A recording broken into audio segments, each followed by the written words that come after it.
হে ঈমানদারগণ, তোমরা যখন নেক কাজ করো, নেক আমলগুলো করো, আমি আল্লাহ নেক আমলের বদলতে তোমার নেক কাজ করার কারণে আমি আল্লাহ তোমাকে জান্নাত দিয়ে দিব। জান্নাতে যাওয়ার জন্য একটা রাস্তা রয়েছে, আর জাহান্নামে যাওয়ার জন্য আরেকটা রাস্তা আছে। আমার নবীজি হাদিস মুবারকের মধ্যে বলেন, ফারিকুম ফিল জান্নাতি ওয়া ফারিকুম ফিস সাঈর।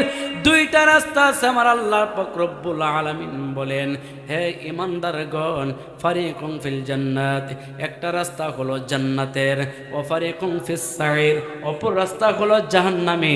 তোমার মনে যেটা স্বীকৃতি দে, তোমার নলেজে তোমার জ্ঞানে যেটা স্বীকৃতি দে, তুমি সেই কাজ করতে পারো।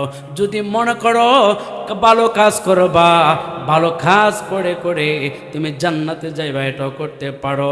আর যদি মনে করো না না না, দুনিয়ার মধ্যে আমি রাজত্ব করব, দুনিয়ার মধ্যে আমি ক্ষমতা দেখাবো, দুনিয়ার মধ্যে আমি বাহাদুরি করব, দুনিয়ার মধ্যে আমি লোভ লালসায় থাকব, ও ফারিকুম ফিস সাঈর, অপর রাস্তাটা হলো জাহান্নামের। তুমি খারাপ কাজ করতে করতে জাহান্নামের মধ্যে তুমি যাইতে পারো। আমরা আজকের এই আয়াত কারিমার মাধ্যমে জানতে চাই, আমরা সর্বদাই জান্নাতে যাওয়ার জন্য ইচ্ছুক ইনশাআল্লাহ। আল্লাহ পাক রব্বুল আলামিন কুরআনুল কারীমের মধ্যে বলেন, ইয়া আইয়ুহাল্লাযীনা আমানুত্তাকুল্লাহা ওয়া কুলু কাওলান সাদীদা।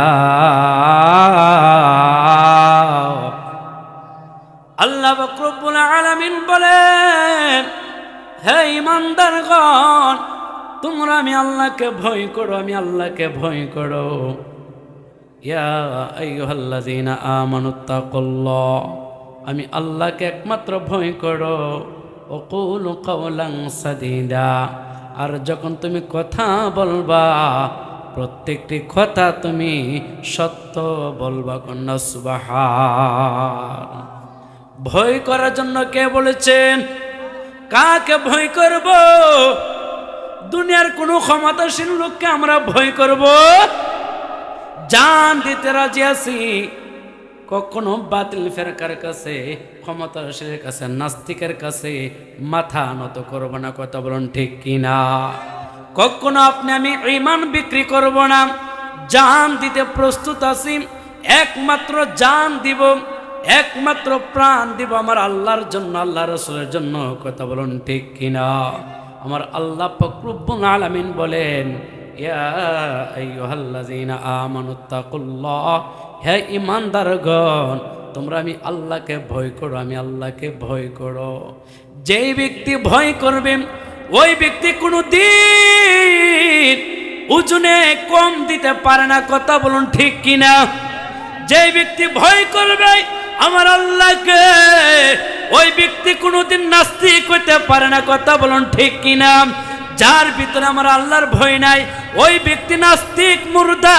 কথা বলুন ঠিক কিনা? আর যার ভিতরে ভয় আছে, আমার আল্লাহর ভরসা আছে, ওই ব্যক্তি ঈমানদার। ঈমানদার যে ব্যক্তি আমার আল্লাহকে ভয় করবে, ওই ব্যক্তি কোনোদিন ব্যবসা বাণিজ্য করতে গেলে কোনোদিন ওজনে কম দিতে পারে না। কথা বলুন ঠিক কিনা? গরুর দুধের মধ্যে পানি মিশাইতে পারে না, কোনোদিন কাজে কর্মের মধ্যে অন্যকে ঠকাইতে পারে না। কারণ কি? তার মধ্যে একমাত্র আমার আল্লাহর ভয় আছে। কথা বলুন ঠিক কিনা?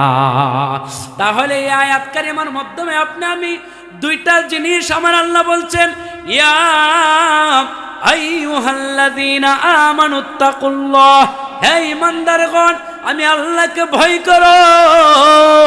যে ব্যক্তি ভয় করবে আমার আল্লাহকে, ওই ব্যক্তির নামাজে যাবে। যেই ব্যক্তির মধ্যে আমার আল্লাহর ভয় আছে, ওই ব্যক্তি রমজান মাসে রোজা রাখবে। যেই ব্যক্তির মধ্যে আমার আল্লাহর ভয় আছে, ওই ব্যক্তির মধ্যে ইনসাফ আছে। যেই ব্যক্তির মধ্যে আমার আল্লাহর ভয় আছে, ওই ব্যক্তির মধ্যে দয়া আছে। কথা বলুন ঠিক কিনা? যে ব্যক্তির মধ্যে আমার আল্লাহর ভয় আছে ওই ব্যক্তির মধ্যে কোনো দিন ইনসাফ সারা হইতে পারে না। কথা বলুন ঠিক কিনা? ওই ব্যক্তির মধ্যে সদাই সর্বদা সত্য আছে। আমার আল্লাহ পাক রব্বুল আলামিন বলতেছেন পরের অংশে, ওয়াকুলু কাওলান সাদীদা, হে ঈমানদারগণ আমি আল্লাহকে প্রথম নম্বর ভয় করবা। ভয় করার পর তোমার জবান দ্বারা যত কথা বলবা প্রত্যেকটি কথা তুমি সত্য বলবা। তোমার এই জবান দ্বারা যদি সত্য কথা বলো তাহলে তোমার সমাজের মধ্যে আর কোনো ঝগড়া থাকে না, আর কোনো ফিতনা থাকে না, আর কোনো মারামারি খানাহানি থাকে না, আর কোনো হিংসা বিদ্বেষ থাকে না, আর কোনো ধরনের ঝগড়া হয় না। কথা বলুন ঠিক কিনা? কারণ কি আপনার আমার এই জবান দ্বারা মিথ্যা সাক্ষ্য দেয়, এই জবান দ্বারা মিথ্যা কথা বলিয়া কাজ্জা লাগাই দেয়, ঝগড়া লাগাই দেয়, এই জবান দ্বারা মিথ্যা কথা বলিয়া সমাজের মধ্যে ফিতনা ছড়াইয়া দেয়, এই জবান দ্বারা মিথ্যা কথা বলিয়া গুনার কাজ করতে করতে আপনি আমি নাফরমান হয়ে যায়। কথা বলুন ঠিক কিনা? না রে না বাবা, এই আমার যুবক বন্ধু, এই জবান দ্বারা যত কথাগুলো বলবো সত্য যদি সাক্ষ্য দিতে পারে, সত্য কথা যদি বলতে পারে, আর প্রত্যেকটা কথা যদি সত্য হয়, এই প্রত্যেকটা কথা যদি ভালো কাজের জন্য হয়, প্রত্যেকটা কথার অনুযায়ী আমার আল্লাহ এর বদলতে সওয়াব দান করবে। যদি আমার আল্লাহকে ভয় করতে পারি আর কারোর সাথে যদি কথা বলি, সত্য কথা বলি, তাহলে ওই লোকটা ঈমানদার হয়ে যায়। কোন সুবহানাল্লাহ। আর যার ভিতরে আমার আল্লাহর ভয় নাই, তার জবানে আল্লাহ কথা বলতে গেলে সত্য কথা বলতে পারে না, মিথ্যা সাক্ষ্য দেয়, ওই লোকটা কখনোই ঈমানদার হতে পারে না। শুধু তাই নয়, আমার মুরব্বি বাজান, আমার আল্লাহ পাক রব্বুল আলামিন বলেন, হে ঈমানদারগণ তোমরা যখন নেক কাজ করো, নেক আমলগুলো করো, আমি আল্লাহ নেক আমলের বদলতে তোমার নেক কাজ করার কারণে আমি আল্লাহ তোমাকে জান্নাত দিয়ে দিব।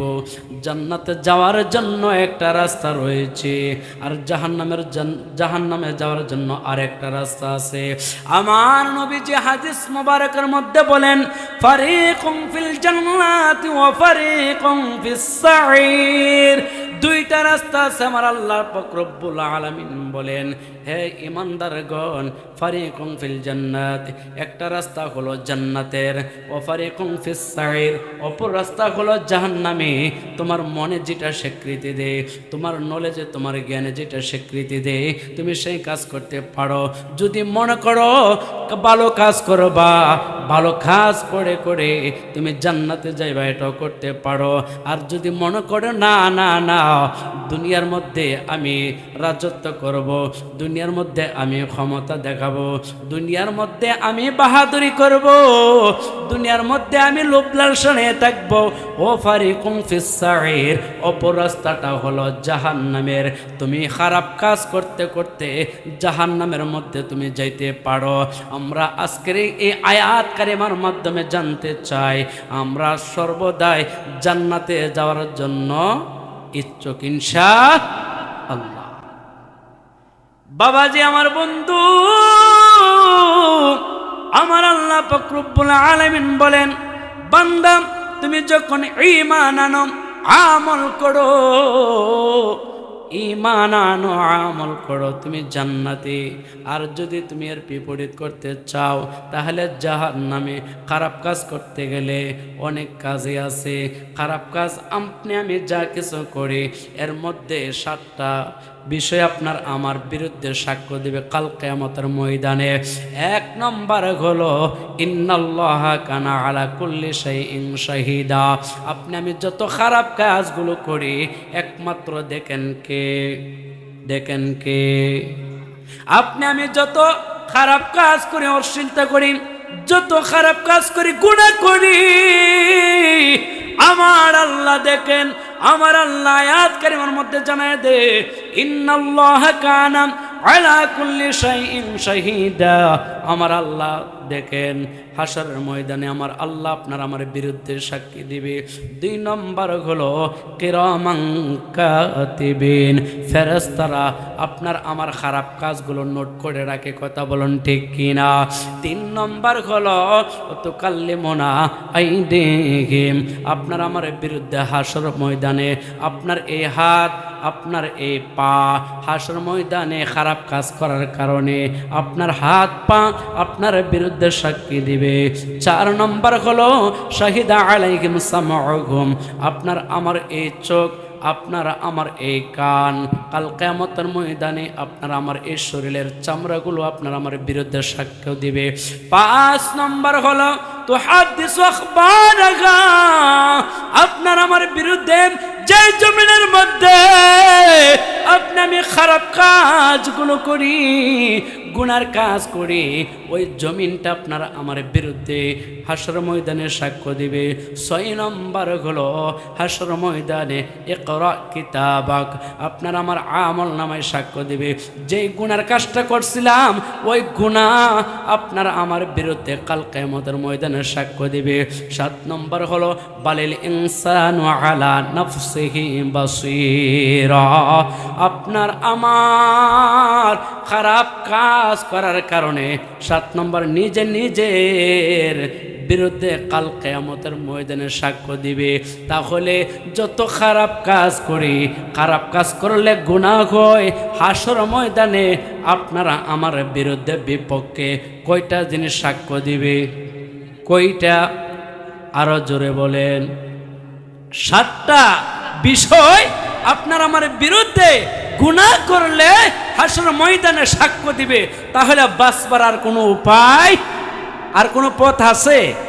তাহলে খারাপ কাজ যে যতটুকু করছি আর করব না, এখন থেকে তওবা করে নে, আল্লাহ বুঝি নাই, আল্লাহ মাফ করিয়ে দেন, আপনি তো রহমান, আপনি তো রহিম, কথা বলুন ঠিক কিনা।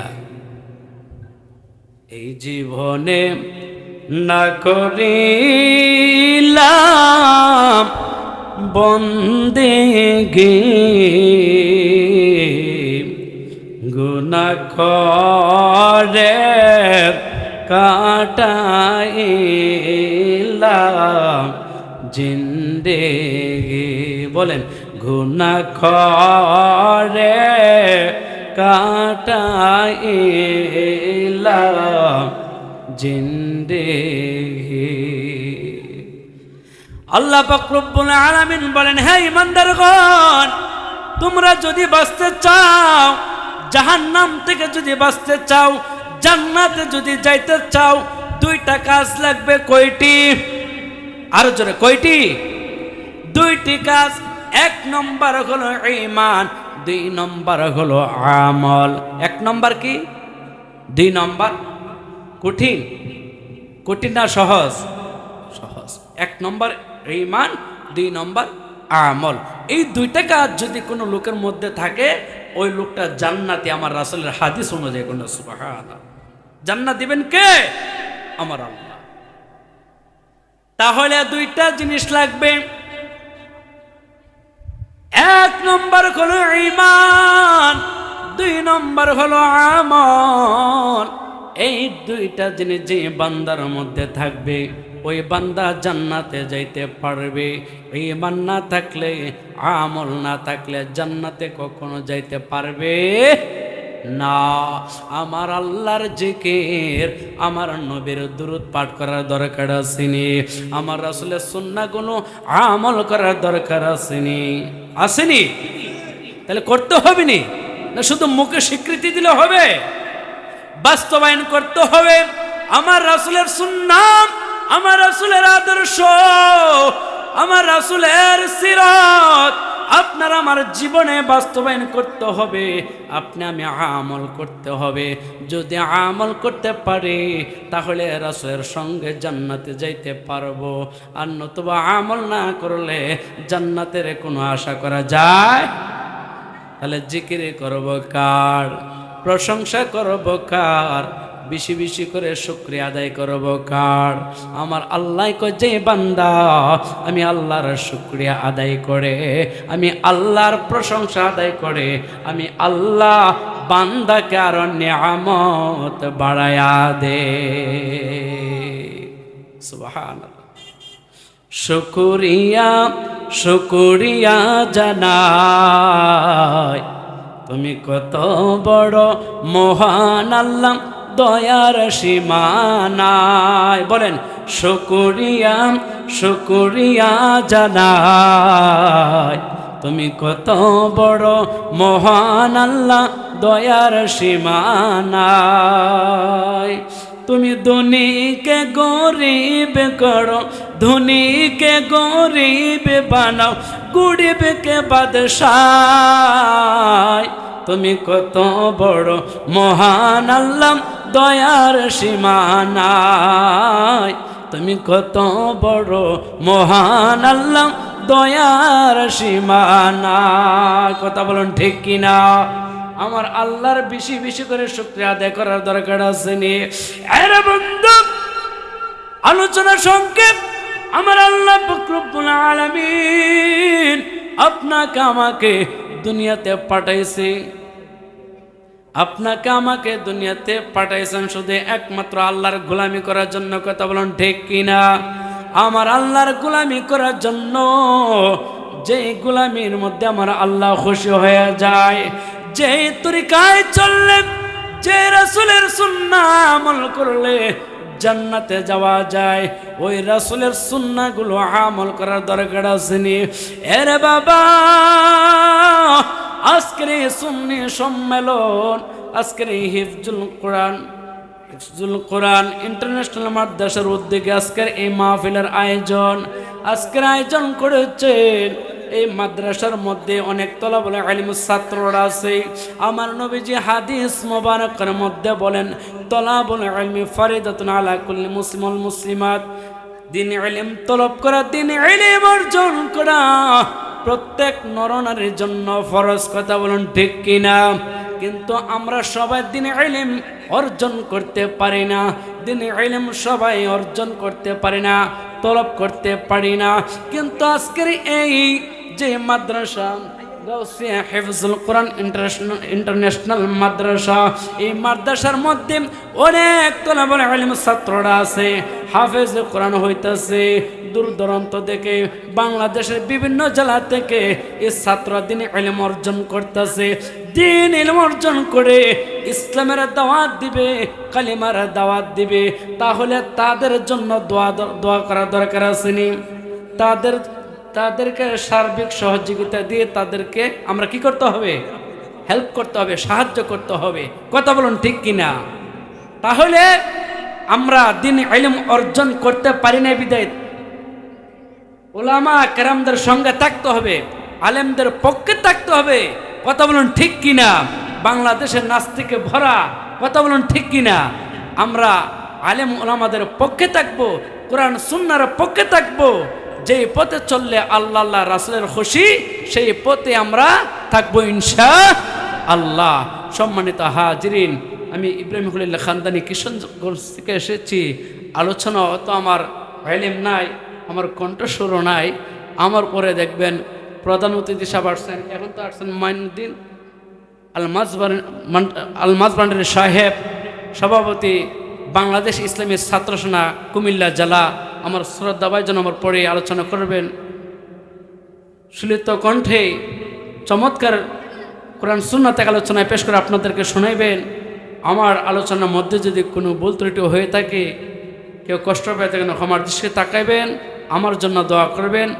আল্লাহ পাক রব্বুল আলামিন যেন আমি ওয়াদামের গুনাহগার জবান থেকে কোরআন সুন্নাহের আলোচনায় পেশ করতে পারি, এমন নিজে আমল করতে পারি, কালিমারা দাওয়াত দিতে পারি। আল্লাহ পাক রব্বুল আলামিন যেন কবুল করেন, আমিন। ওয়া আখিরু দাওয়ানা আলহামদুলিল্লাহি রাব্বিল আলামিন। আসসালামু আলাইকুম ওয়া রাহমাতুল্লাহি ওয়া বারাকাতুহু।